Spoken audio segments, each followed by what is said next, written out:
Saludamos a quienes nos acompañan esta tarde en el desarrollo de la conferencia magistral titulada La legitimación procesal activa en el proceso de inconstitucionalidad en el Perú, que va a estar a cargo del doctor Lucas Daniel Gersi Murillo y corresponde a la edición número 9 de los lunes universitarios, versión 2025, que está a cargo del Centro de Estudios en Justicia y Derechos Humanos. Previo al inicio de la conferencia, voy a dar lectura a la hoja de vida de nuestro distinguido expositor. El doctor Lucas Gersi es abogado por la Pontificia Universidad Católica del Perú, con maestría en Derecho por la Universidad de Chicago. Se desempeña como docente de Derecho Constitucional y Análisis Económico del Derecho en diversas universidades de Lima.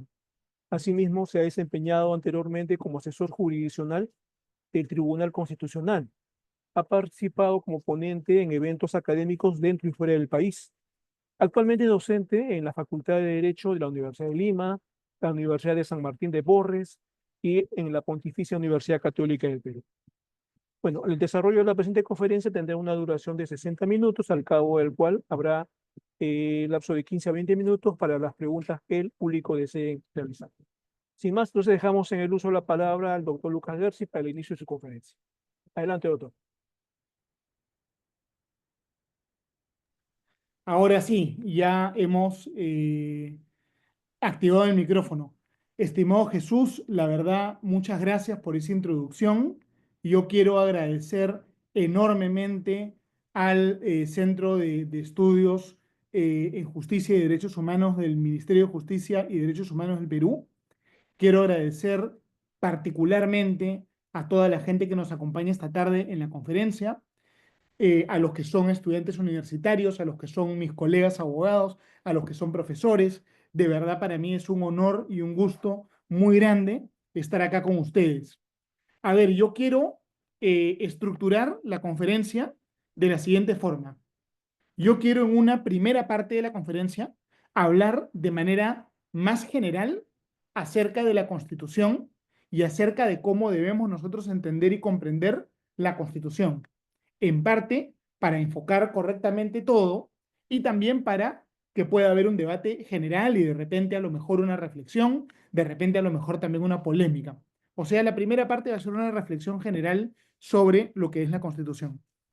En la segunda parte de mi ponencia, yo quiero hacer un análisis ya un poco más aterrizado de lo que es el proceso de inconstitucionalidad en el Perú, pero reflexionando un poco de la experiencia que yo tuve como asesor en el Tribunal Constitucional del Perú, precisamente resolviendo demandas de inconstitucionalidad.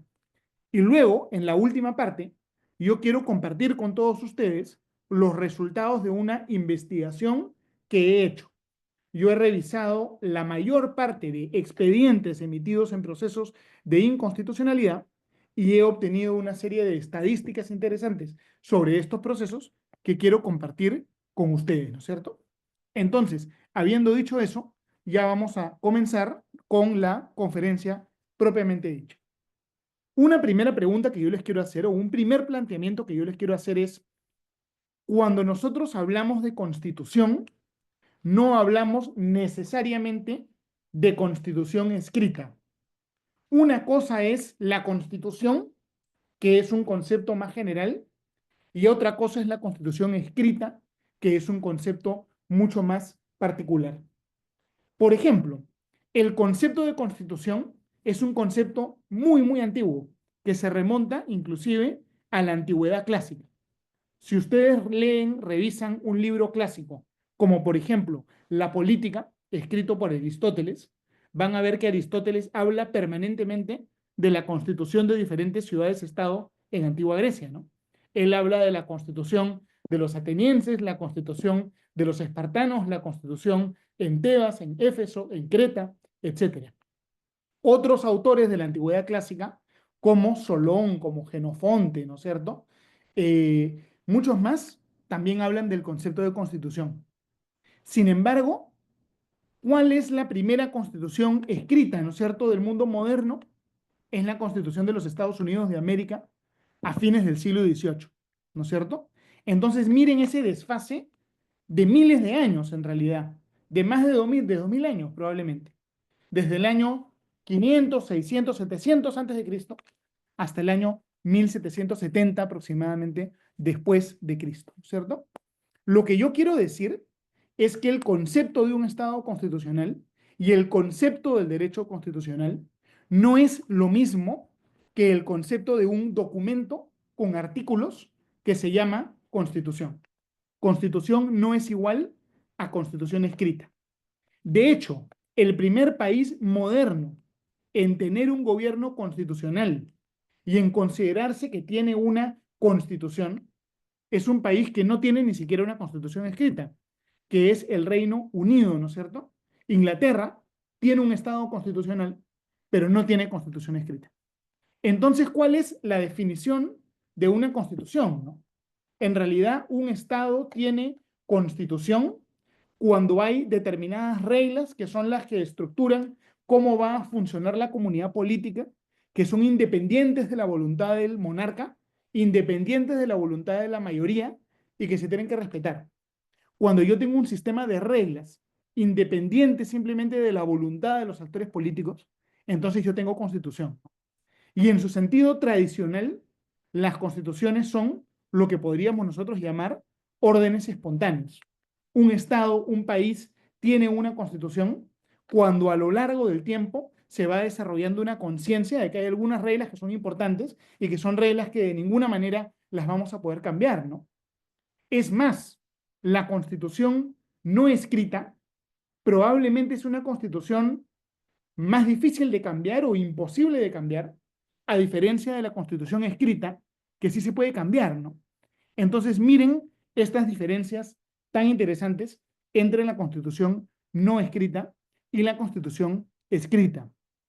Hoy en día hay países que tienen constituciones no escritas. La respuesta es que sí, ¿no es cierto? No solo está el Reino Unido, sino que además hay otro país muy importante, muy desarrollado, que es Israel. Israel, al igual que el Reino Unido, no tiene una constitución escrita, ¿no? Entonces yo digo esto porque los abogados normalmente somos muy positivistas, ¿no? Los abogados creemos que el derecho es igual a la voluntad del político y creemos también que el derecho es igual a lo que está escrito en el papel. Y tradicionalmente el derecho no es igual a la voluntad del político y tampoco es igual a lo que está escrito en el papel. En el sentido más tradicional, en realidad, derecho es el derecho constitucionario. Viene de tiempo inmemorial.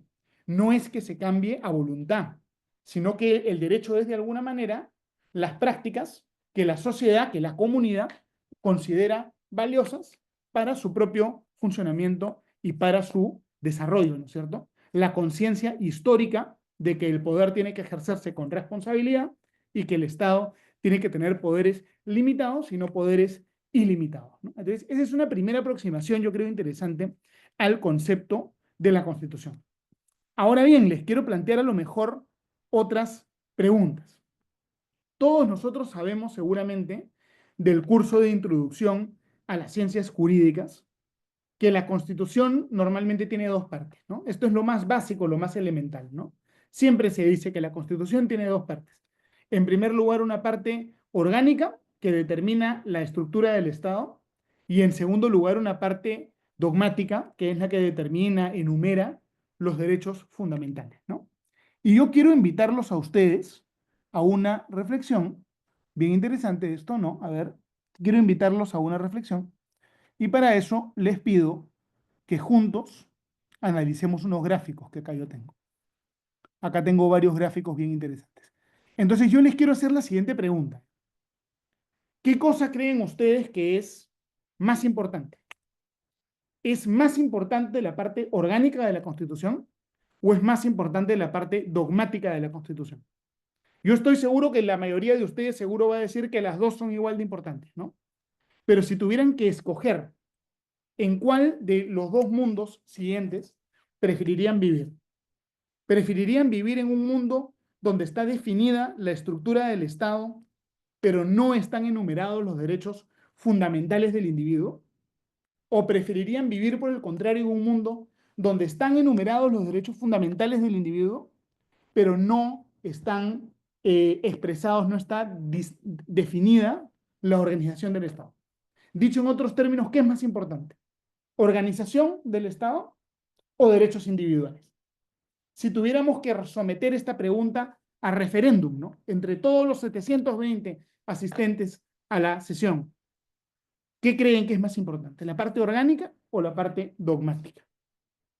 Obviamente, si estuviéramos en un salón presencial, aquí buscaríamos generar el debate, ¿no?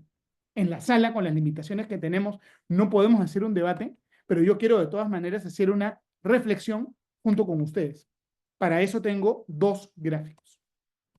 En un primer gráfico, ustedes pueden ver en el eje horizontal los años, ¿no es cierto? En el eje vertical pueden ver una medición de derechos humanos, ¿no? ¿Qué tanto se respetan los derechos humanos en los distintos países? Y luego hay dos tipos de países distintos. Están los países de color azul, que son los países que no son miembros del Comité de Derechos Humanos de la ONU. Y luego están los países de color naranja, que son los países que sí forman parte, participan en el Comité de Derechos Humanos de la ONU, ¿no es cierto? Y si miran este gráfico, la verdad que este gráfico es sorprendente, ¿no es cierto? Porque este gráfico lo que muestra es que los países que no son parte del Comité de Derechos Humanos de la ONU respetan más los derechos humanos que los países que sí son parte del Comité de Derechos Humanos de la ONU, ¿no es cierto?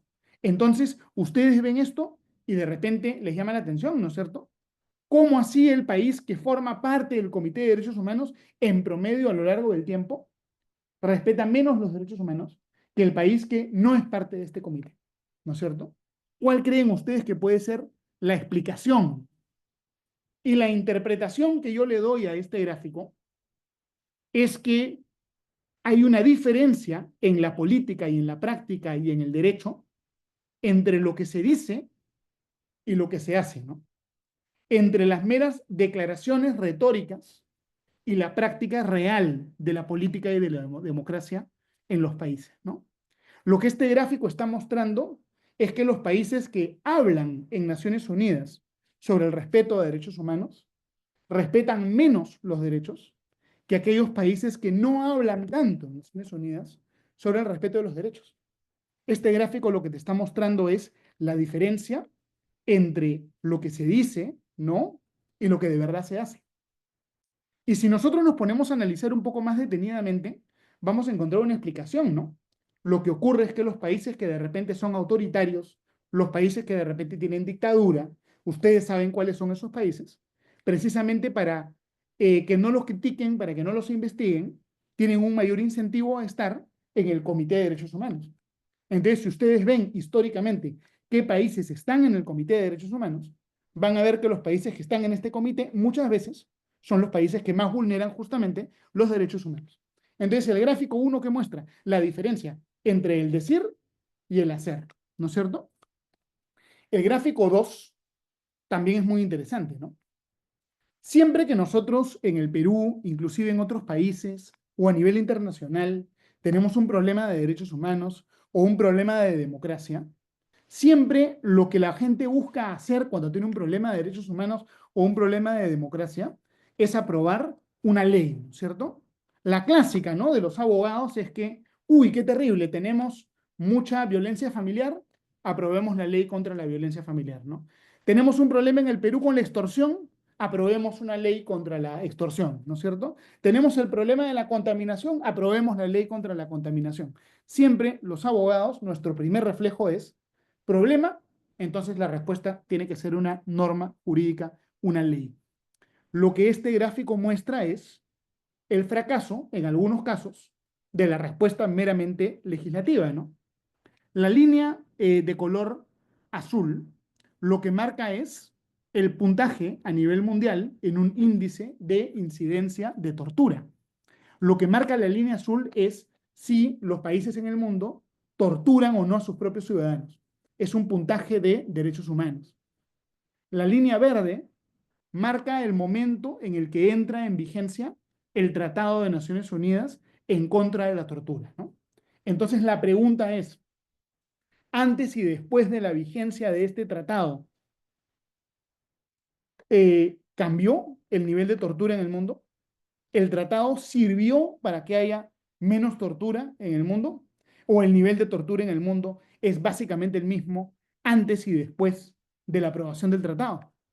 Y yo creo que lo que todos nosotros vemos al observar el gráfico es que había en el mundo vulneraciones de derechos humanos, se aprobó un tratado en materia de derechos humanos, pero después de la aprobación del tratado y su ratificación por la mayoría de países de la ONU, el problema de fondo siguió más o menos en el mismo nivel, ¿no es cierto?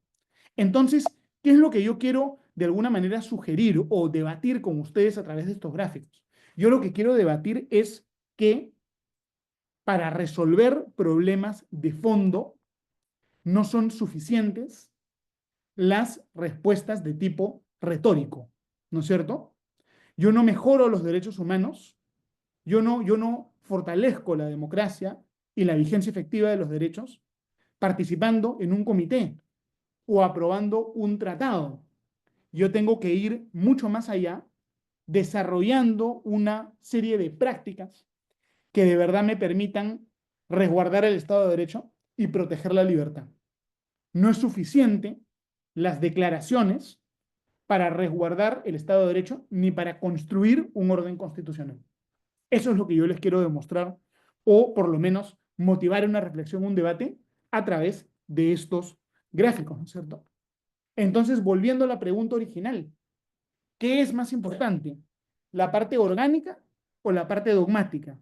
¿Qué es más relevante para la protección de los derechos humanos, para la construcción de un Estado constitucional? ¿El diseño del Estado o la enumeración de los derechos fundamentales? Y la posición que yo tengo, que de repente es una posición contraintuitiva, de repente incluso una posición polémica, es que la parte de la estructura del Estado es más importante. ¿Por qué? Porque yo puedo tener una lista de derechos fundamentales muy hermosa, muy retórica, muy informativa, ¿no? Puedo reconocer un montón de derechos. Pero si yo no tengo un poder judicial independiente que proteja esos derechos, un Ministerio del Interior, una policía eficaz que me otorgue la seguridad, si es que yo no tengo de repente un sistema de registros públicos, un Estado eficiente, si yo no tengo institucionalidad, de nada me sirve la declaración dogmática de los derechos. La declaración dogmática de los derechos es interesante, en el fondo es meramente declarativa, ¿no es cierto? Pero en el fondo la diferencia entre el Estado constitucional y lo que no es Estado constitucional no es la declaración meramente dogmática de los derechos.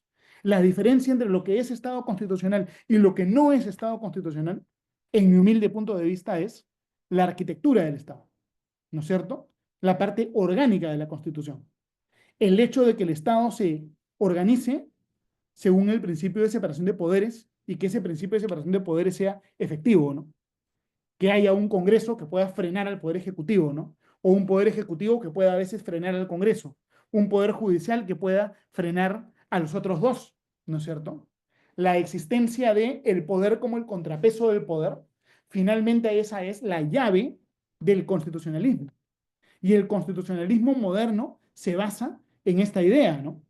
Por eso es que cuando se discutió la Constitución de los Estados Unidos, la Constitución de los Estados Unidos inclusive no tenía una parte dogmática. No había una lista de derechos fundamentales. La lista de derechos fundamentales en la Constitución de los Estados Unidos entra después, a través de enmiendas, modificaciones a la Constitución. Pero la Constitución americana, en su inicio, es solamente parte dogmática. Y cuando le criticaron a James Madison y Alexander Hamilton, los principales autores de la Constitución norteamericana, ¿por qué no habían incluido una declaración de derechos, una lista de derechos? Hamilton y Madison dijeron, no lo hemos incluido. ¿Por qué? Porque la libertad no se protege a través de una garantía de papel. Es decir, no es la Constitución como texto, como libro, la que se va a defender a sí misma, sino que para defender la Constitución lo que nosotros necesitamos, requerimos, es en el fondo todo un esquema institucional, ¿no? Por eso es que lo más importante, en mi humilde opinión, para la salud y la preservación del Estado de Derecho es el diseño y la funcionalidad de nuestras instituciones. Y podríamos hablar largo tiempo acerca de cómo hacer para que en el Perú las instituciones sean más sólidas, ¿eh? Yo voy a decir algo bien raro, ¿ya? Que les va a parecer bien raro que yo piense esto. Pero yo creo que el Perú tiene instituciones más sólidas que el promedio en América Latina. En el Perú estamos acostumbrados nosotros a creer que todo es mal, terrible, horrible.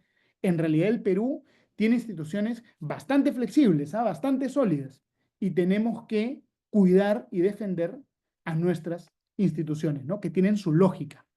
El Perú, dicho sea de paso, es el único país en América Latina que no tiene el sistema de gobierno presidencialista, ¿no? Sino que el Perú lo que tiene es un sistema de gobierno semipresidencialista. El Perú tiene el mismo sistema de gobierno de Francia. Perú no tiene el mismo sistema de gobierno que Estados Unidos, sino que tiene el mismo sistema de gobierno que Francia. Por eso es que Perú, al igual que Francia, no solo tiene presidente, sino que también tiene primer ministro. Por eso es que el Perú, ¿no es cierto?, al igual que Francia, es un país donde el Congreso puede censurar a los ministros. ¿Eso qué significa? Eso significa que en realidad el gobierno, el primer ministro con su gabinete, responden a dos jefes. Una jefa, en este caso, que es la señora presidenta de la República, y otro jefe que es el Congreso de la República. Por eso es que el Congreso puede interrogar a los ministros y puede despedir a los ministros. Es decir, el sistema está hecho para que un presidente que no tiene control del Parlamento esté obligado a negociar para buscar ese control. Lo que la Constitución peruana busca es que el gabinete sea consensuado a través del Parlamento.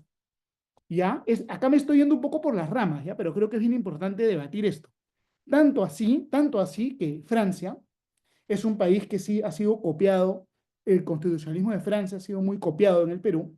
En Francia, si el presidente no tiene mayoría parlamentaria, por tradición el primer ministro es de un partido de oposición, ¿no es cierto? Imaginen en el Perú cómo sería si es que de repente gana un presidente, pero no tiene mayoría, de repente otro partido tiene mayoría, imaginen que el primer ministro sea de un partido de oposición. Yo creo que esa es la madurez política, el grado de institucionalidad que deberíamos nosotros buscar construir en nuestro país, ¿no? Ahora bien, solo un dato histórico.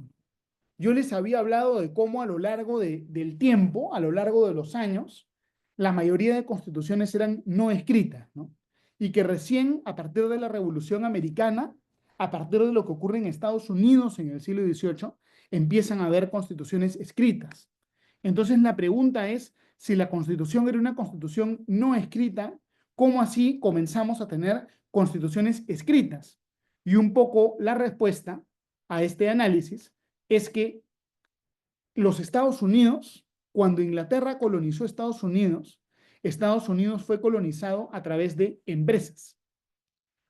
Un grupo de empresarios en Inglaterra creó la colonia de Virginia, ¿no? Y otro creó la colonia de Maryland, otro creó la colonia, digamos, de Nueva York, ¿no es cierto? Nueva Jersey. Entonces, las colonias de América del Norte tenían una formalidad empresarial. Al ser colonias empresariales, tenían estatutos. Desde antes que Estados Unidos fuera independiente, las colonias se gobernaban por estatutos escritos. En inglés, ¿cómo se le llama al estatuto de una empresa hasta el día de hoy? Se le llama Constitution. Es decir, Estados Unidos tuvo una constitución escrita porque antes de que existiera Estados Unidos, las colonias de América del Norte tenían constituciones que en realidad eran estatutos porque tenían una naturaleza empresarial. Es decir, la constitución escrita es una hija histórica del estatuto de una sociedad anónima, de una empresa. Eso solo para que lo tengan dentro de su bagaje histórico, ¿no? Ahora bien, yo les quiero plantear ya una última pregunta antes de pasar ya a los temas más específicos, más concretos del derecho peruano y del proceso de inconstitucionalidad. ¿Una constitución, creen ustedes, debería ser un documento lo más corto posible o debería ser la constitución lo más largo posible? O de repente no importa, no interesa si es larga o corta. De repente es irrelevante si es larga o es corta. Yo les pido, ¿no? Evalúen, analicen. ¿La constitución debería ser corta o la constitución debería ser larga? Y yo un poquito el análisis que les quiero dar es que de repente es mejor que una constitución sea corta. Hay un profesor de la Universidad de Oxford que es de nacionalidad griega, se llama George Tsoukalos, y George Tsoukalos ha demostrado que los países que tienen constituciones más largas son países que tienen constituciones más frágiles. Si la constitución es más larga, todo el tiempo la voy a estar queriendo cambiar o modificar. En cambio, si mi constitución es más corta, esa constitución va a ser muy estable, la voy a cambiar muy poco. George Tsoukalos también ha demostrado que los países que tienen constituciones más cortas tienden a ser países más ricos y los que tienen constituciones más largas tienden a ser países más pobres. Y en último lugar, lo que el profesor Tsoukalos ha demostrado es que aquellos países que tienen constituciones más largas tienden a tener mayor índice de corrupción y aquellos países que tienen constituciones más cortas tienden a tener menos corrupción. Entonces ustedes me preguntarán, ¿no? Qué raro, ¿no? ¿Qué es tan malo de una constitución larga? ¿Por qué son tan malas las constituciones largas? Y el análisis que yo le doy a esto es que una constitución muy larga probablemente es una señal de que hay autoritarismo en un país. ¿Por qué? Porque la Constitución, como ustedes saben, es un documento rígido que es difícil de cambiar. Entonces, si yo pongo todo mi plan de gobierno, toda mi ideología política, todas mis convicciones morales en una Constitución y produzco un documento enorme, muy, muy largo, ¿no es cierto? El día que yo ya no esté en el poder, sino que estén ustedes con una ideología distinta, ustedes van a estar obligados a trabajar con toda mi moral, mi visión del mundo. Es decir, una Constitución muy larga de repente es un intento de imponer verticalmente una visión de la sociedad y del Estado y del mundo. En cambio, una constitución más corta, de repente es más tolerante, ¿no? Porque la constitución corta te dice, grabemos en piedra, constitucionalicemos lo más importante, respecto de lo cual todos estamos de acuerdo, y todo lo demás que ya lo decida el Congreso, la política, las elecciones, ¿no? Una constitución demasiado larga puede verse como un intento de ponerle camisa de fuerza a las elecciones. Es como una especie de esposa de cadena que le quita a los partidos políticos y a la población la posibilidad de expresarse. Entonces yo no estoy de acuerdo que más constitucionalismo siempre sea mejor, ¿no? ¿Por qué? Porque el constitucionalismo avanza y la democracia retrocede cuando el constitucionalismo avanza. Esa es la razón de ser del constitucionalismo, ¿cierto? Lo que dice la Constitución, lo dice la Constitución independientemente de quién tenga mayoría o de qué digan los electores, ¿no es cierto? Entonces, en el Estado moderno tenemos que equilibrar el principio de la Constitución con el principio de la democracia. No podemos sacrificar ninguno de los dos. Ambos son absolutamente esenciales. La Constitución es en el fondo un freno, ¿no es cierto?, a los excesos que la democracia puede cometer, ¿no?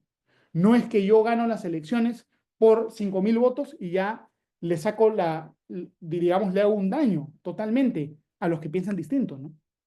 Yo puedo tener la mayoría, también tengo que respetar a la minoría, pero como mayoría también tengo mis atribuciones. Entonces, lo importante es encontrar el equilibrio entre estos dos principios. Y ese equilibrio entre esos dos principios probablemente se da en una constitución corta. Una constitución más corta, además, y este es como un bonus, ¿no?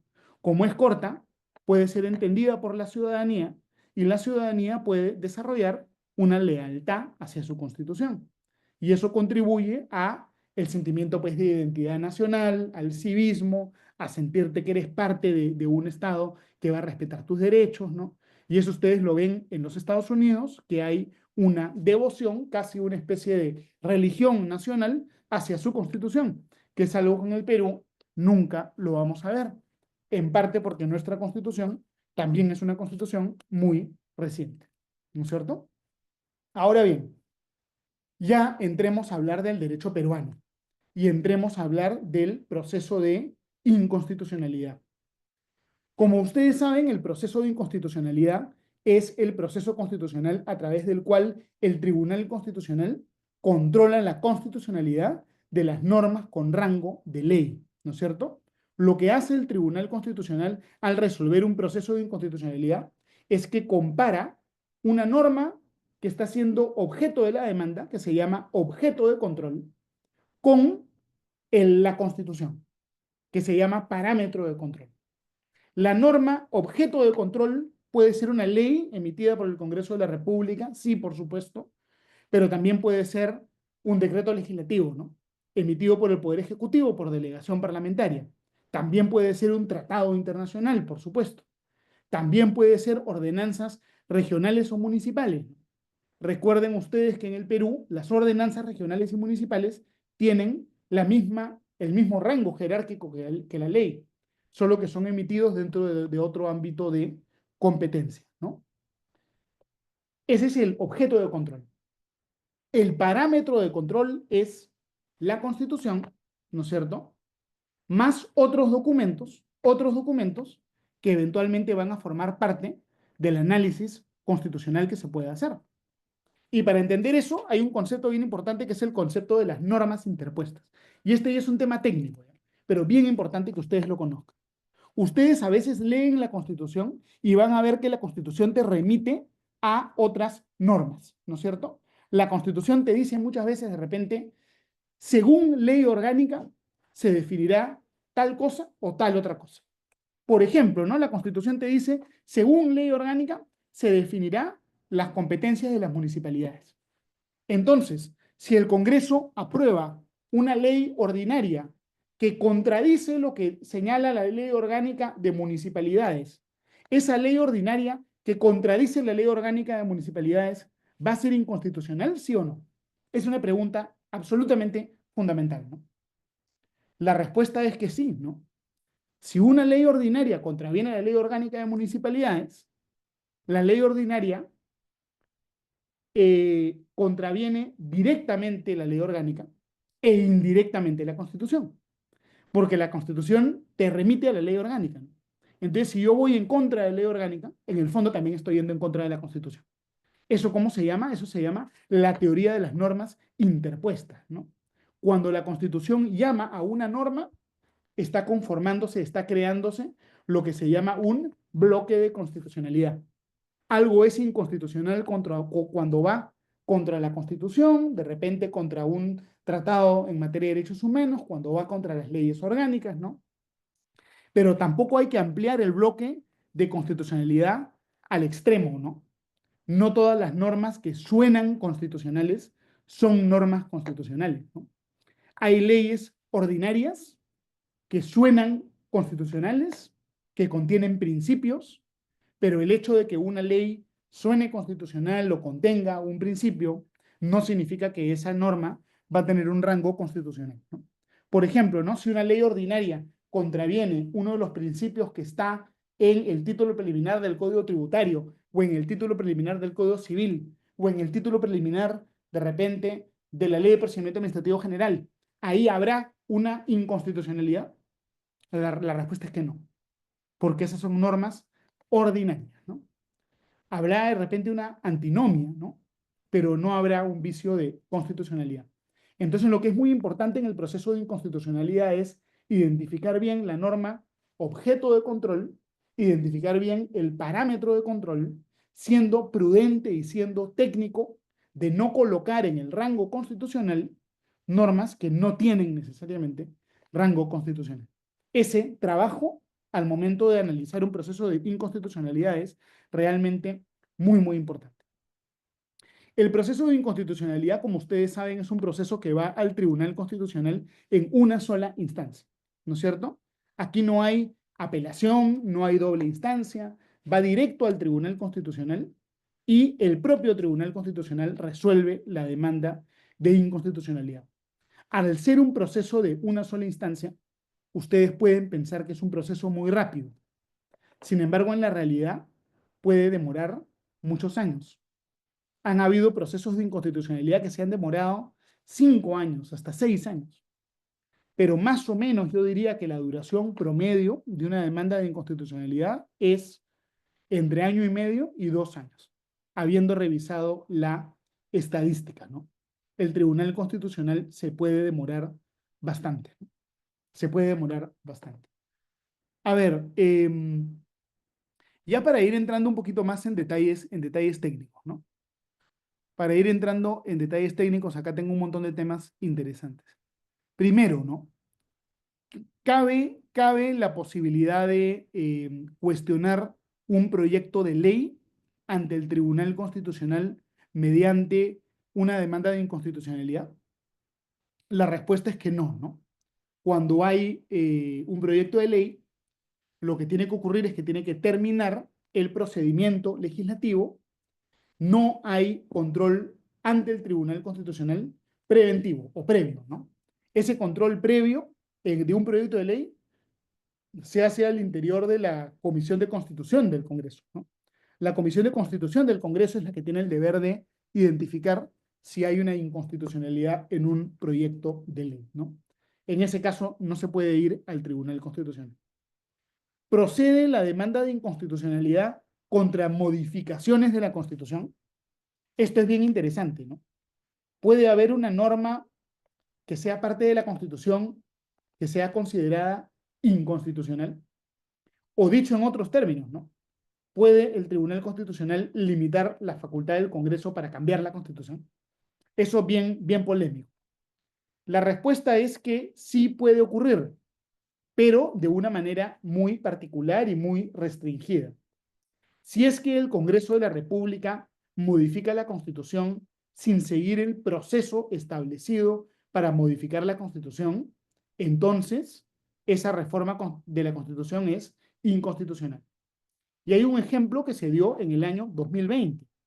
En el año 2020, el Congreso corto que hubo del 2019 al 2020, creo que 2 años nada más, este Congreso corto quiso cambiar un montón de artículos de la Constitución, pero en vez de someter el proyecto a 2 votaciones en 2 legislaturas ordinarias sucesivas, lo que hizo fue partir una legislatura en 2. Incumplió el procedimiento. Entonces el Tribunal Constitucional, por primera y única vez en ese caso, declaró la inconstitucionalidad en el Perú de una reforma constitucional. La primera y única vez que eso ha ocurrido. Teóricamente, el Tribunal Constitucional ha dicho que pueden haber reformas de la Constitución inconstitucionales no solo por motivos de forma, sino también por motivos de fondo, ¿no es cierto? En la teoría se ha dicho que si una modificación de la Constitución va en contra de la esencia del Estado de Derecho, de los elementos más importantes del Estado de Derecho, esa modificación de la Constitución podría ser también inconstitucional en el fondo, ¿no? Pero eso nunca ha ocurrido en la realidad, ¿no? Si el día de mañana el Congreso dice, oye, yo voy a eliminar el derecho de libertad de expresión, ¿no? Si dice, voy a eliminar el derecho de propiedad, ¿no? Temas ya muy básicos, muy elementales, ahí podría haber una reforma de la Constitución inconstitucional desde el punto de vista del fondo, ¿no? Pero eso es muy raro. No ha ocurrido. Ahora bien, ¿no? La posibilidad de plantear la demanda de inconstitucionalidad, como todos ustedes seguramente saben, no es abierta. No estamos como en una demanda de acción popular que cualquier ciudadano puede plantear la demanda, sino que es una legitimación restringida. ¿Quién puede plantear este tipo de demandas? Lo puede plantear el Poder Ejecutivo con la aprobación del Consejo de Ministros. Lo puede plantear 25 congresistas. Lo puede plantear la Sala Plena de la Corte Suprema. Lo puede plantear la Junta de Fiscales Supremos, la Defensoría del Pueblo, los gobiernos regionales, los gobiernos provinciales. Lo puede plantear colegios profesionales en materia de su especialidad y también lo puede plantear ciudadanos con 5.000 firmas debidamente certificadas por el Jurado Nacional de Elecciones. Y si estamos cuestionando normas de rango municipal o regional, entonces el 1% de las firmas de la circunscripción correspondiente, ¿no? Digamos, son demandas que tienen legitimidad restringida, ¿no? No es tan fácil plantear. Si hay una causa que emociona e inspira a la gente, se puede optar por la recolección de firmas, ¿no? Que son mecanismos de participación ciudadana que existen en el Perú. A ver, yo les quiero plantear un caso, ¿no? Un caso que me ocurrió a mí en la realidad en el Tribunal Constitucional. Imaginen que ustedes están trabajando en el TC y reciben un expediente de una demanda de inconstitucionalidad donde un colegio de abogados quiere cuestionar una ley, pero se olvidó de adjuntar una copia de la ley, ¿no? ¿Qué cosa hacía el Tribunal Constitucional, ¿no? Normalmente. Si se olvidaban de adjuntar una copia de la ley, decía inadmisible la demanda. Se le otorga al demandante un plazo de 3 días para que subsane y presente copia de la ley. Y ese trámite de inadmisibilidad de la demanda era un auto que lo tenían que firmar los 7 magistrados del TC, se tenía que notificar, luego subsanaban. Todo ese tránsito de emitir un auto y notificar y todo podía demorar 4 meses, 5 meses, ¿no? Yo les pregunto, ¿tiene sentido declarar inadmisible una demanda y demorar un expediente 4 o 5 meses cuando, si yo no tengo copia de la ley impugnada, la puedo encontrar en el Diario Oficial del Peruano en una búsqueda en Internet que demora 3 minutos? ¿Tenía sentido lo que hacía el Tribunal Constitucional de declarar inadmisible la demanda cuando yo en 3 minutos podía superar esa dificultad? Obviamente, la respuesta es que no tenía el menor sentido, ¿no? Entonces yo otro de los mensajes que les quiero dar es que siempre en el derecho constitucional y en el derecho en general, no en el derecho administrativo, en el derecho procesal y en la vida, la formalidad no es un objetivo en sí mismo, sino que la formalidad yo la tengo que exigir cuando esa formalidad cumple un fin valioso, pero no la tengo que exigir solo por exigir. Y si yo puedo superar la dificultad de una manera más eficiente, más rápida, tengo que buscar la superación de la dificultad, ¿no? Y no puedo quedarme solamente en el tema de la formalidad, ¿no? Otro análisis, ¿no? Otro análisis. En el proceso de inconstitucionalidad existe un plazo de prescripción de 6 años. Si es que yo quiero cuestionar en la vía del proceso de inconstitucionalidad una norma, pero esa norma ya tiene más de 6 años de publicada, entonces mi demanda va a ser declarada improcedente. Y yo una norma antigua solamente la voy a poder cuestionar a través de la demanda de amparo. El problema con eso es que la demanda de amparo puede generar contradicciones en la jurisprudencia, porque de repente la persona número uno presenta un amparo contra una norma y obtiene un resultado. La persona número dos en otra parte del Perú presenta un amparo contra la misma norma y obtiene otro resultado. Y la persona número tres otro resultado. Entonces, los amparos, la litigación caso por caso, genera el riesgo de afectar la igualdad de la ley y genera el riesgo de generar contradicciones, ¿no?, en la jurisprudencia. En cambio, el proceso de inconstitucionalidad tiene la característica que lo que resuelve el TC vale para todos los jueces, para todos los poderes públicos, ¿no?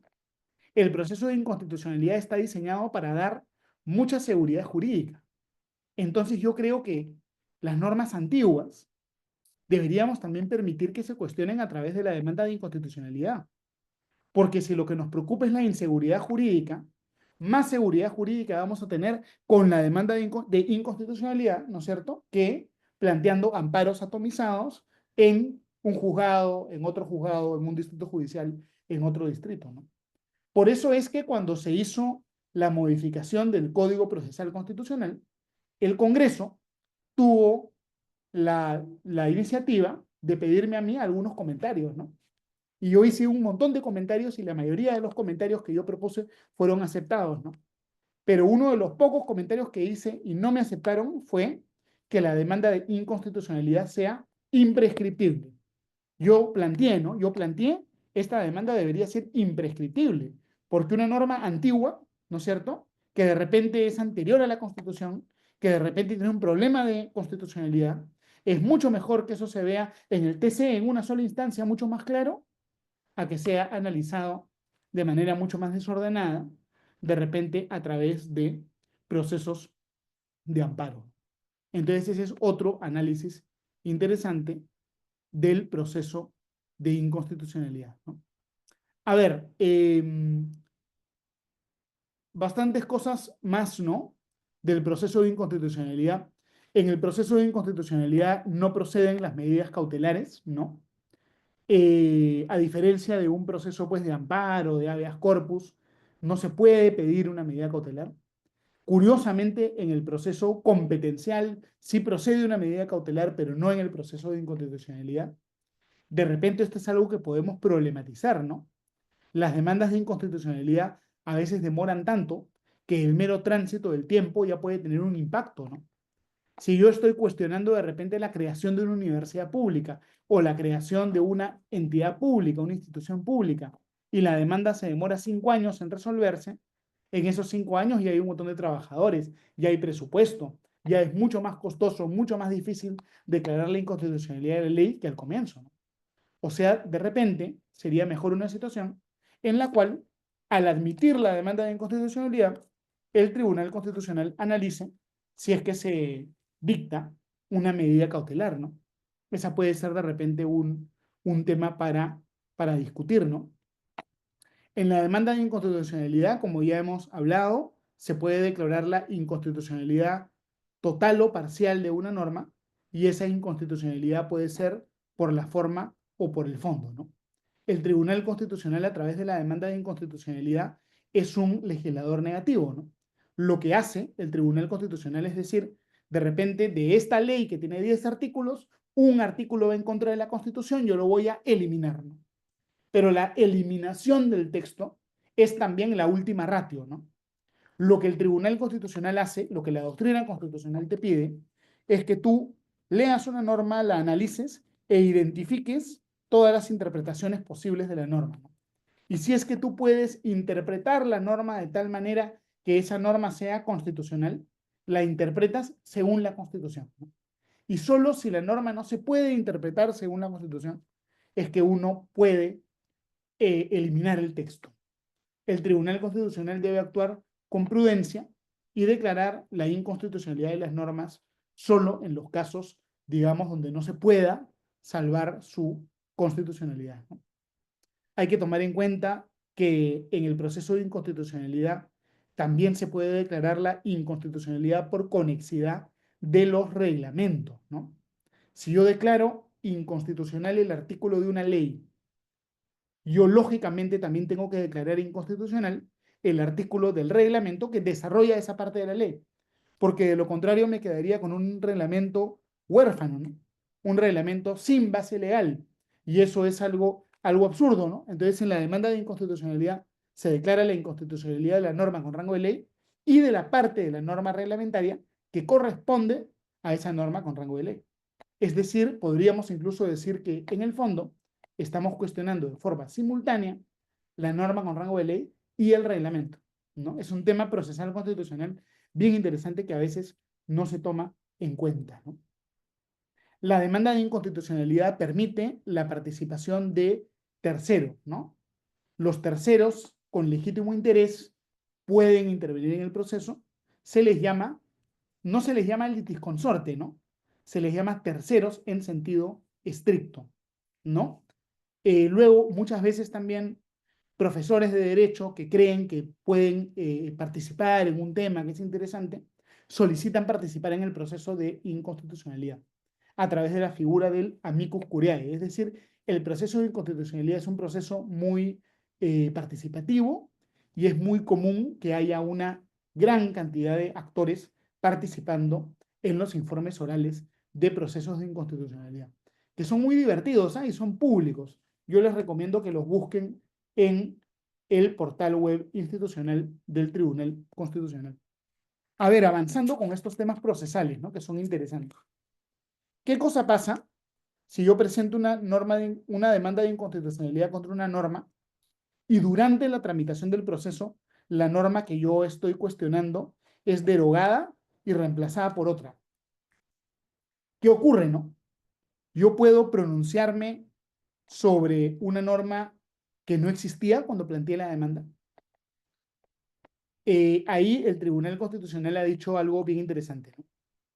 Si es que yo presento una demanda de inconstitucionalidad contra una norma que luego es derogada y reemplazada por otra, yo puedo, como Tribunal Constitucional, analizar la constitucionalidad de la norma nueva si es que la norma nueva refleja los elementos que se estaban discutiendo de la norma antigua. Es decir, si la norma nueva es sustancialmente igual, si es igual en lo relevante a la antigua, No importa que la norma haya sido derogada. Yo me pronuncio sobre la norma nueva. Eso está diseñado para que el Congreso de la República o las municipalidades, los gobiernos regionales, no puedan obstruir con facilidad el trabajo del Tribunal Constitucional. De lo contrario, sería facilísimo, ¿no? Cada vez que alguien presenta una demanda contra una ordenanza, cambio esa ordenanza, la derogo y la reemplazo por otra ordenanza que dice lo mismo en otras palabras, ¿no? Entonces sería muy fácil impedir al Tribunal Constitucional hacerle su trabajo. Entonces lo que el Tribunal Constitucional ha desarrollado es esta teoría que se llama la teoría de la sucesión normativa. Si hay una norma nueva que refleja lo relevante de la norma antigua, el TC se puede pronunciar sobre la norma nueva, ¿no? Para poder emitir una sentencia en materia de inconstitucionalidad, se requiere una mayoría calificada, 5 votos sobre 7, ¿no es cierto? Es decir, no basta la mayoría simple. Hay veces donde la minoría en el Tribunal Constitucional le gana a la mayoría. Por ejemplo, si hay una demanda y 4 magistrados creen que es fundada, pero 3 creen que es infundada, en ese caso los 3 le ganan a los 4, porque se requiere una mayoría calificada. No siempre, en este tipo de casos, la mayoría gana. Hay veces que la mayoría pierde. Se requieren 5 votos sobre 7 para poder ganar, ¿no es cierto? Hay que tomar en cuenta además que hay ya casos de sentencias muy complejas, ¿no? Lo normal son sentencias que dicen infundada la demanda o de repente hay sentencias que dicen fundada la demanda, por consiguiente, el artículo X de la norma Y es inconstitucional y se expulsa del ordenamiento jurídico. Pero a veces hay sentencias que son sentencias interpretativas, ¿no? Donde el Tribunal Constitucional dice fundada o infundada la demanda, pero no declaro la inconstitucionalidad de la norma, sino que digo que la norma tiene que interpretarse en este sentido que yo te estoy diciendo. Esas son las sentencias interpretativas. Y luego hay sentencias ya mucho más complejas, ¿no? Hay sentencias donde el Tribunal Constitucional dice, esta norma es inconstitucional, pero yo no la quiero declarar inconstitucional porque si yo la declaro inconstitucional, voy a generar un vacío, ¿no es cierto? Voy a quedarme sin regulación. Hay algunas normas que yo no puedo eliminarlas del ordenamiento jurídico porque generaría un caos, ¿no? En el sistema jurídico.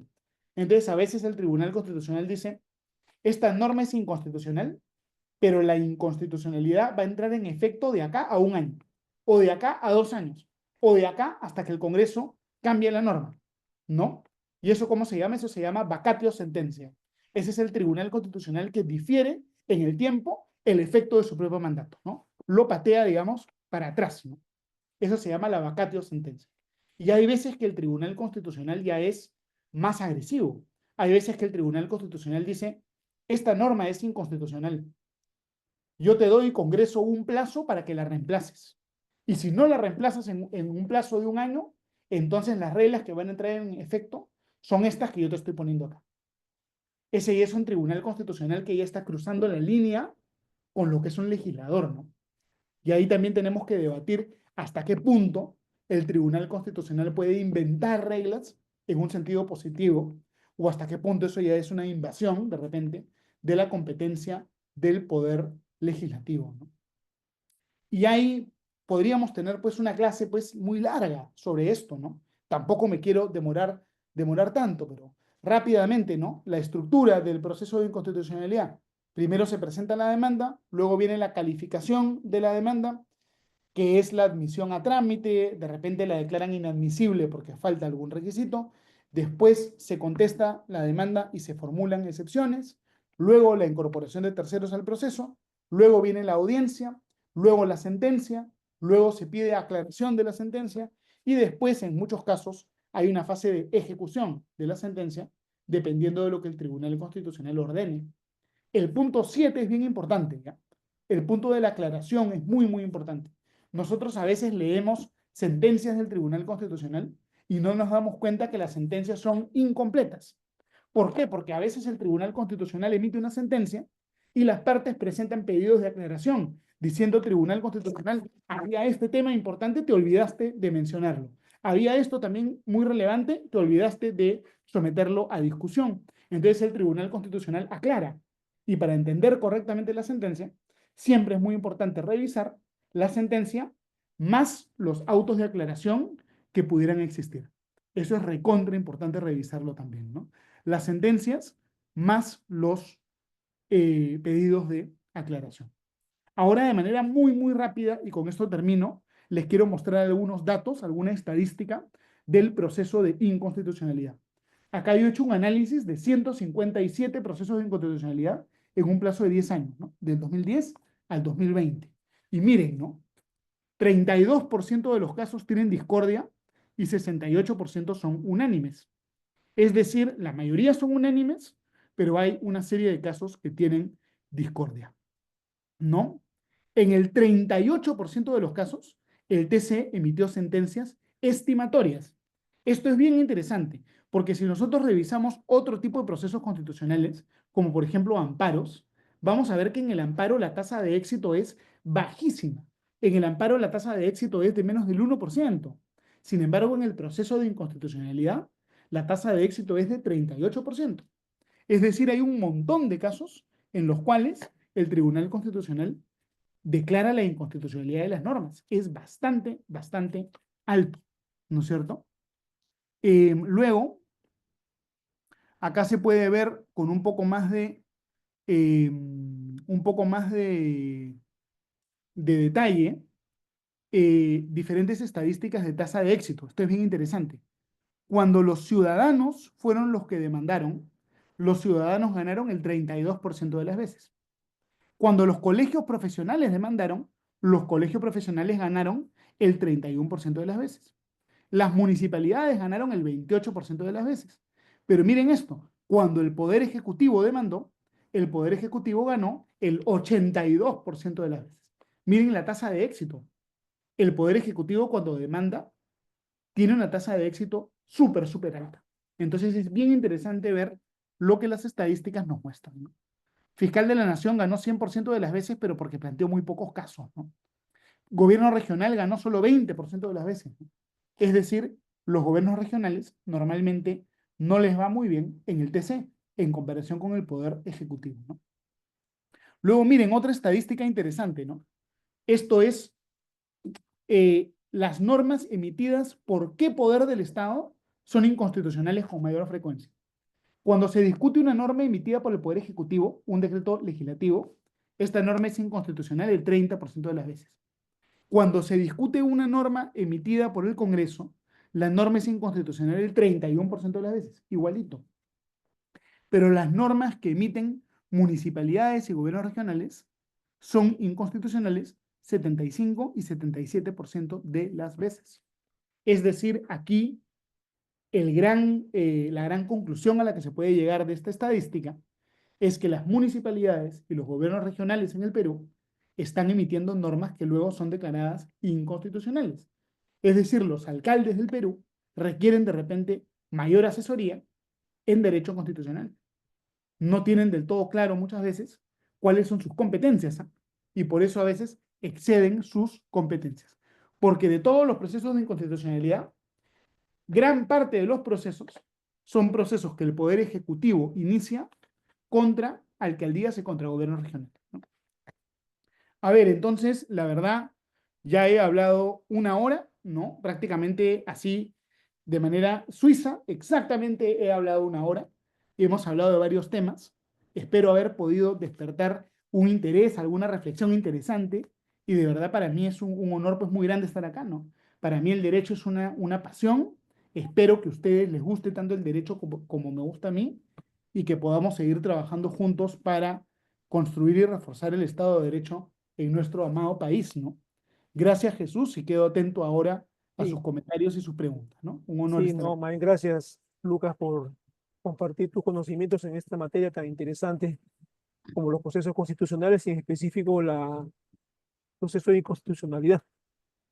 Tenemos algunas preguntas que están en la caja. No sé si deseas dirigirte, digamos, a seleccionarlas a la derecha de la pantalla. Ah, perfecto, justo acá las he visto. Entonces, A ver, puedo ir pregunta por pregunta y luego contestar o no. Sí. Segundo Tafur nos pregunta, ¿no? Dice, las nuevas leyes emitidas por el Congreso de la República y que el Colegio de Abogados de Lima ha presentado una demanda de inconstitucionalidad contra la ley 32107 que regula la aplicación de delitos de lesa humanidad y crímenes de guerra, alegando que vulnera derechos fundamentales. ¿Qué hacer y cuál es la sanción futura de los congresistas, entre otras recientes leyes que se están protegiendo ahora? A ver, Tafur, segundo, gracias por la pregunta. Ese es un caso específico, ¿no? Que tiene que ver con los delitos de lesa humanidad y tiene que ver con un tratado, ¿no? Que es el tratado que se llama el Tratado de No Prescripción de los Delitos de Lesa Humanidad. A ver, no quiero meterme en un rollo que va a ser muy largo, ¿no? Pero ¿qué es lo que ocurrió? El Perú en el año 2002 firmó el tratado que decía que los delitos de lesa humanidad no prescriben. Pero cuando el Perú firmó ese tratado, el Perú dijo, por si acaso, este tratado para mí aplica solamente del 2002 en adelante. No va a tener efecto retroactivo. Cuando los países firman tratados, pueden hacer lo que se llama una declaración. Entonces el Perú firmó ese tratado haciendo una declaración, ¿no? Yo acepto que los delitos de lesa humanidad son imprescriptibles, pero solo del 2000 en adelante. Un año, digamos, más adelante, creo que fue el año 2011, el Tribunal Constitucional dijo que esa declaración era inconstitucional y que los delitos de lesa humanidad jamás pueden prescribir. Eso dijo el Tribunal Constitucional en el año 2011. Pero luego en el año 2021, el Tribunal Constitucional empezó a emitir jurisprudencia contradictoria y dijo que estos delitos sí podían prescribir. Entonces, hoy día la jurisprudencia está como un poco confusa y en este caso el tribunal nos dirá cuál es su posición. Este caso es un caso muy polémico, ¿no? Se debate mucho, ¿no?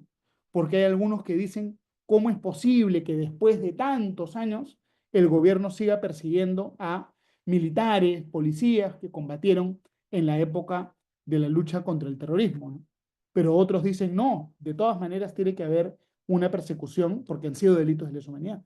Y es un tema muy polémico, ¿no? Por ejemplo, uno de los muchos casos que tienen que ver con esta demanda es el caso del señor Daniel Urresti, ¿no? Si es que el Tribunal Constitucional falla a favor del Congreso en este caso y a favor de la norma en este caso, el señor Urresti de repente va a salir en libertad, ¿no? Y hay muchos casos también así. Ya en otra conferencia debatimos de esto, que da para un montón de tiempo, ¿no? Pero gracias, segundo, por la consulta. La doctora Ethel Luján Mediza dice, pregunta si puede declararse inconstitucional una norma de alguna constitución en específico y si esto ocurre en Perú. Como yo justamente desarrollé, ¿no? Durante la ponencia, es posible declarar inconstitucional una reforma de la Constitución por la forma o por el fondo. Por la forma, si la reforma de la Constitución no siguió el procedimiento debido, y por el fondo, si es que la reforma de la Constitución va en contra de los principios más básicos del Estado de Derecho. En el Perú esto solamente ocurrió una vez y no fue por un tema de fondo, sino por un tema de forma. En el caso de la reforma de la Constitución que se hizo en el año 2020 sin respetar el procedimiento debido. Han habido un montón de demandas que pedían la declaración de inconstitucionalidad de cambios a la Constitución, pero la mayoría han sido desestimadas. Por ejemplo, hay un caso bien interesante. Cuando el Congreso aprobó en la Constitución que los alcaldes no podían ir a la reelección, todos los alcaldes que querían ir a la reelección presentaron una demanda diciendo que ese cambio era inconstitucional y que ellos tenían el derecho humano prácticamente a la reelección. Pero en ese caso, el Tribunal Constitucional rechazó esa demanda, ¿no? Entonces, gracias, doctora Luján, por la buena pregunta, ¿no? A ver, el doctor Francisco Montoya pregunta, gracias por todas las preguntas, ¿no? Bien interesantes. Francisco Montoya dice, ¿qué sucedería si se vulnera la razón de ser de una constitución, como lo es la voluntad del pueblo expresada en un referéndum ratificatorio, y que el Congreso quiera aún así, cuando ya la ciudadanía se manifestó, realizar una reforma constitucional de bicameralidad? Claro, Francisco, me estás preguntando por la reforma de la bicameralidad que fue en contra del resultado del referéndum del año, creo que fue 2018. La ley, en el Perú los referéndums están regulados por una ley, ¿no? Hay una ley que desarrolla la participación política de los referéndums. Y en esa ley se menciona que una norma aprobada por referéndum no se puede cambiar en un plazo de tiempo. Creo que es 5 años, ¿no? Algo así. Tampoco es que cuando una norma se aprueba por referéndum, tampoco es que esa norma pueda ser eterna. De repente sí se puede cambiar, pero a lo mejor habría que tener una mejor protección, ¿no? De repente una idea interesante sería que si una norma se aprueba por referéndum, para cambiarla también se necesita referéndum, porque todo lo que se hace de una forma se tiene que deshacer de la misma forma. Yo creo que la regla debería ser más exigente, pero la ley lo único que te dice es, si tú quieres cambiar una norma aprobada por referéndum, tienes que esperar 5 años. Yo creo que la ley es muy suave, ¿eh? Habría que aumentar ese nivel de protección. Gracias, Francisco, por la buena pregunta.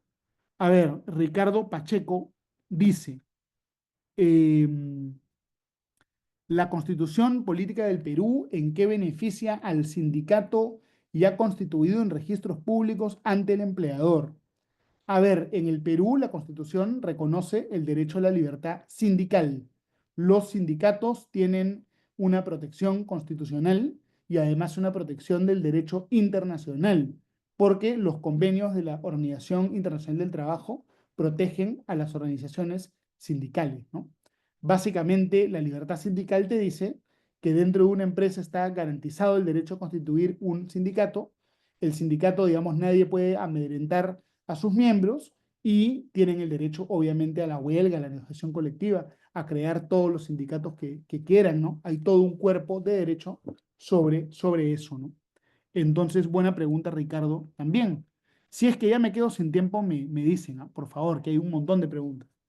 Ana Esther Illescas Pacheco pregunta, en un escenario donde una ley ordinaria afecta de manera diferenciada los derechos de un grupo específico de ciudadanos, pero no vulnera los derechos fundamentales de las entidades legitimadas, según el artículo 203 de la Constitución Política del Perú, debería el Tribunal Constitucional ampliar la interpretación de la legitimación activa para permitir que dicho grupo de ciudadanos, a través de una organización representativa, pueda interponer una demanda de inconstitucionalidad.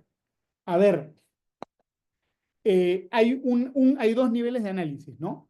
Lo que es y lo que debería ser.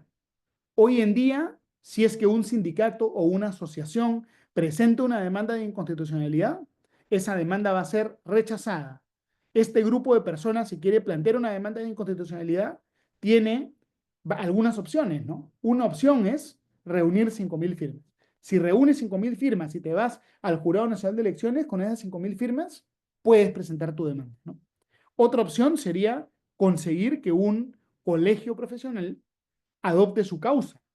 De repente, un colegio de abogados, si son médicos puede ser el colegio médico, si son economistas, el colegio de economistas, ¿no es cierto? De repente un colegio profesional puede tomar esa causa. Y luego hay otra entidad pública en el Perú encargada de recoger causas justas, ¿no? Que es justamente la Defensoría del Pueblo. Una de las razones de ser de la Defensoría del Pueblo es tomar este tipo de causas. Y yo conozco casos que la Defensoría del Pueblo ha tomado causas, ¿no? Eso es lo que es. Lo que debería ser, yo sí creo que se debería permitir que cualquier persona o grupo de personas plantee una demanda de inconstitucionalidad para que el acceso a la justicia sea mucho más rápido. Y de hecho, en Colombia existe esa figura. En Colombia, cualquier persona, cualquier ciudadano puede plantear una demanda de inconstitucionalidad.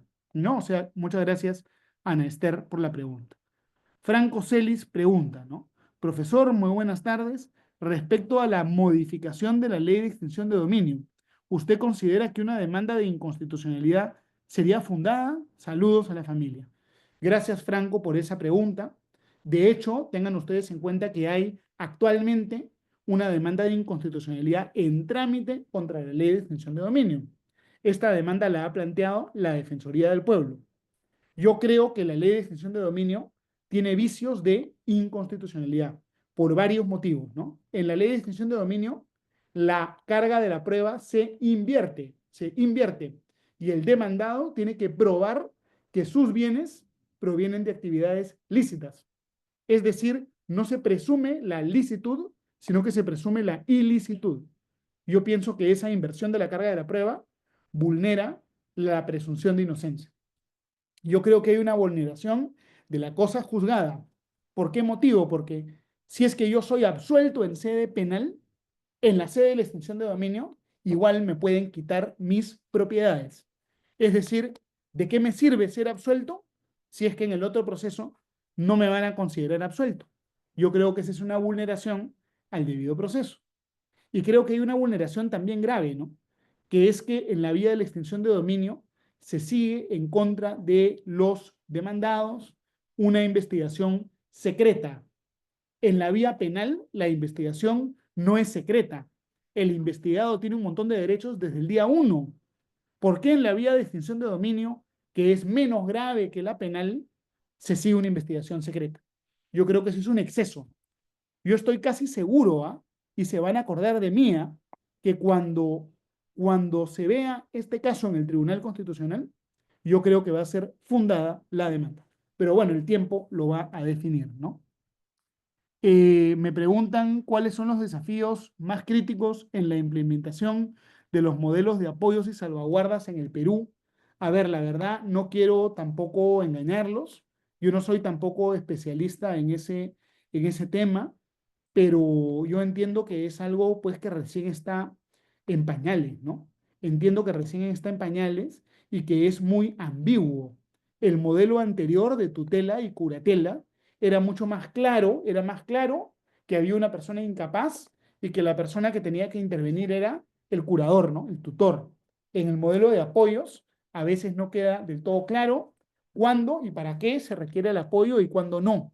Entonces yo creo que es una reforma que de repente ha aumentado el costo de transacción, generado complicaciones en lugar de ayudar a resolver las complicaciones, ¿no?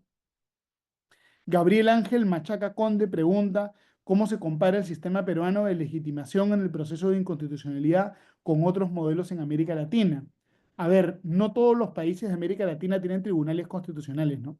Por ejemplo, en Chile no hay una demanda de inconstitucionalidad ex post, sino que la demanda es ex ante. Se cuestionan solamente los proyectos de ley. Las leyes ya no se preguntan, no se cuestionan. En Colombia, cualquier persona puede plantear una demanda de inconstitucionalidad, ¿no? Y creo que en Ecuador y en Bolivia también ocurre algo similar, ¿no? Digamos, sería interesante escribir un artículo sobre eso. Yo, de hecho, quiero escribir un libro contándoles, pero de manera mucho más sistemática, la estadística que he encontrado sobre el proceso de inconstitucionalidad, ¿no? Asistente Anónimo nuevamente pregunta, ¿qué riesgos conlleva la politización de los actores legitimados para interponer demandas de inconstitucionalidad? Yo creo que obviamente los actores legitimados son actores políticos, ¿no? Los congresistas de la República son políticos, ¿no? El presidente, el Poder Ejecutivo, es obviamente también un actor político, ¿no? Los alcaldes y gobernadores regionales también son actores políticos. Yo creo que el hecho que sean actores políticos no los desprestigia, no significa que estén equivocados necesariamente. Los actores políticos, lo que ocurre es que se supone que tienen una legitimidad, que tienen una representatividad, ¿no? Pero al final es el tribunal el que va a decidir, ¿no? Yo soy favorable de un sistema donde todo el mundo puede acceder a la demanda de inconstitucionalidad, ¿no? Yo soy favorable a un sistema donde el Tribunal Constitucional, ojo, en amparos, habeas corpus, habeas data, cumplimiento, pueda decidir qué casos revisa y qué casos no. El TC debería tener un certiorari. El TC tampoco está para revisar casos sin ninguna trascendencia, ¿no? El TC debería poder tener la facultad de escoger qué casos muy importantes quiere resolver para tener la posibilidad de resolver más demandas de inconstitucionalidad, que es su principal función. O sea, yo estoy de acuerdo en abrir la legitimidad a todos, ¿no? Debería ser una legitimidad totalmente activa, desde mi punto de vista, ¿no? Humberto Argüelles dice, ¿no sería mejor que los procesos de amparo tengan efectos erga omnes en lugar de hacer imprescriptible la acción de inconstitucionalidad, toda vez que podría también existir resoluciones contradictorias en procesos de amparo? Yo no estoy tan de acuerdo con ese planteamiento, estimado Humberto, porque el amparo, por su naturaleza, se basa en una situación muy específica, muy particular. En el amparo no se analiza una norma, ¿no? Con efectos generales, sino que se analiza una situación muy particular que tiene que ver con los derechos de un individuo. Es decir, el fallo de un amparo, por su naturaleza, a veces no se puede extrapolar erga omnes, porque tiene que ver con una situación específica individual, ¿no? Creo que por eso es un poco complicado que el amparo tenga efectos erga omnes. Gabriel Ángel Machaca Conde pregunta, ¿qué efecto tuvo la reforma constitucional del 2004 en el proceso de inconstitucionalidad y la legitimación procesal? La verdad, buena pregunta de Gabriel. La verdad es que no tuvo ningún efecto, ¿no? No tuvo mucho efecto. ¿Por qué motivo? Porque el artículo donde se habla de la legitimidad en la demanda de inconstitucionalidad está en la propia Constitución. Este no es un tema de código procesal constitucional, sino que está expuesto de manera muy clara en la propia Constitución. Por eso la promulgación del Código Procesal Constitucional en el año 2004 solo lo operativizó, ¿no? Jesús, ya se me acabó el tiempo. Sí, Mira, lamentablemente, hay tantas preguntas que no hemos hecho todas, ¿ah? Me ha faltado, o sea, mis disculpas a los que no les pude contestar y gracias a todos por las buenas preguntas. Han sido tantas que casi y bueno, no he podido responder todo. sí, pues, bueno, el tema pues la medita, ¿no? Han quedado casi la mitad de preguntas sin responder, pero lamentablemente el tiempo es tirano también en este tipo de eventos. Y bueno, sin más, queremos agradecer nuevamente tu participación, Lucas. Ha sido una conferencia muy interesante. Estamos satisfechos realmente como organizadores, digamos, de esta presentación. A los participantes también agradecerles por haber compartido con nosotros esta conferencia. Y bueno, invitarlos también a la siguiente que continúa a partir de las 4:30 con el tema de ética, integridad y lucha contra la corrupción. Perfecto. Nuevamente, muchas gracias, Lucas Gersi, y a todos ustedes también por participar. Hasta la próxima, será Perfecto. entonces. Gracias. Solo un último mensaje. De verdad, para mí un honor estar con ustedes. Espero que haya sido interesante, que haya motivado una reflexión y de verdad, ojalá los pueda acompañar en una siguiente oportunidad. Y buenas tardes con todos. Un honor. De todas maneras, tomamos eso como una cuestión hecha. Gracias, Lucas. Hasta luego. Hasta luego. Gracias. Chau, chau.